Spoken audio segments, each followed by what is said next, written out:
Now,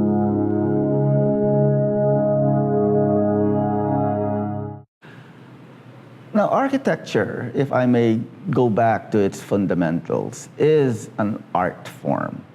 As an art form, it is an emotional experience. Art, you have to remember, is an act that elicits a certain level of emotions. Not everyone, of course, feels the same way when they see a particular work of art.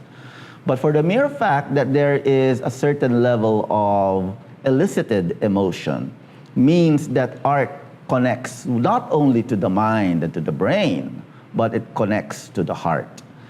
Art is an endeavor that man creates to elicit a kind of positive thing or a reaction from the viewer.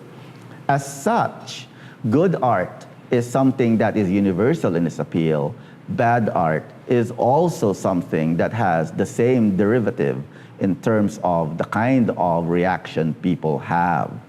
Now, architecture is an art form. In fact, architecture is the highest form of art because not only is it supposed to be a manifestation of what is beautiful, but more importantly, it is a functional tool of keeping man surviving.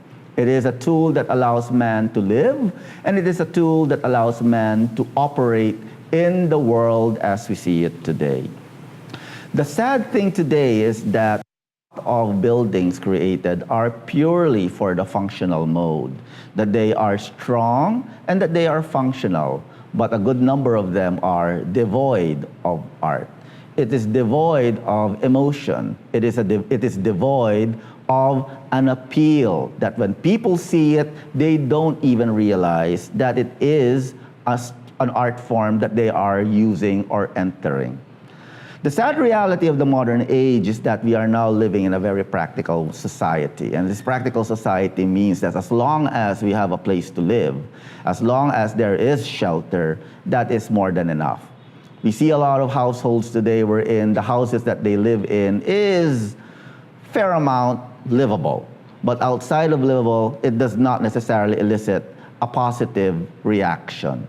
It does not sort of like show them that they're proud of where they live in. In fact, I know of a lot of families that when you visit their household, they're a little bit shy into even allowing you in or even allowing you to go near their place to where they live because they're just living in a very fundamental manner. We have to bring art back into architecture because it is through art in architecture that we are able to evolve as human beings in a very positive light. Living in a structure that is emotionally impactful, in a community that is emotionally impactful for its beauty, or shall we say, simply because of its immense photo opportunity, allows a kind of reaction that lingers on into our memories. Why is it that a lot of people travel to beautiful cities abroad? Why is it that it's the dream of most people to visit Paris, to visit Rome, to go to London, to visit the beautiful cities of this world? It's not that because the people there are great, and on the other hand, sometimes they're not. But it's because of the beautiful scenery that we're able to capture. And with today's modern technology, we have a lot of people doing endless selfies behind beautiful monuments. And for them to post their adventures in all of these places simply for them to show the world that yes, they have a picture behind great architecture, great buildings, great monuments.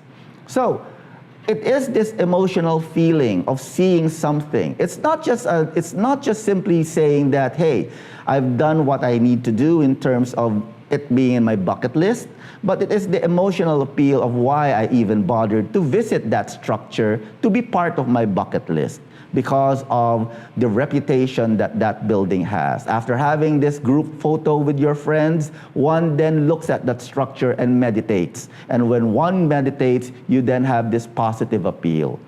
It is not unusual for you to see the building, a building like the Eiffel Tower in Paris, and just stare at it in an endless fashion. and then trying to capture and trying to bring that emotional aspect into one's heart, so that when you go home, you carry with it that appeal of not only able to say that you saw it, that you went up it, that you climbed it, but you actually felt it. So architecture is not just simply a structure. It's not an engineering piece of work solely that is built. It's not only a functional tool that is used, but more importantly, it is an emotional tool, because every human being is a proud individual that wants to share their capabilities and their structures that they built. They want to share who they are as individuals. I don't think people want to live in a subdivision or in a residential enclave or in a residential area and all the houses there are the same. They all look the same, they're all painted the same. To a certain extent, there is always this desire to be different, to be unique. And how you make it unique results in you creating something that is beautiful, and that's individual, that is personal, and that is what you call architecture.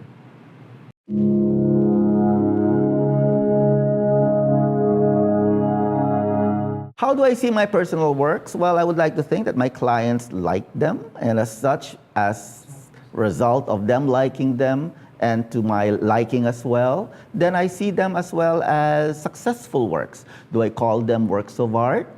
Only time will tell. At the end of the day, in this profession, we have to be practical and we have to be romantic. Romantic in that we have this vision of creating something that is unusual, creating that is long-lasting, creating that is emotional, but practical as well in that at the end of the day, it is what the client desires and we were able to address the client's needs. Only time will tell if my work will be elevated to that of an art form. Only time will tell if my work will be studied by others. There are, of course, great architects in this world wherein, while they're still alive, they have created an impact already in the world of architecture and in the world of human evolution by creating buildings that are different and unique. And definitely, they are being studied even while they are alive. But for a good number of architects like myself, for that matter, I wouldn't be bragging enough and bold enough to say that my works are works of art. Only time will tell.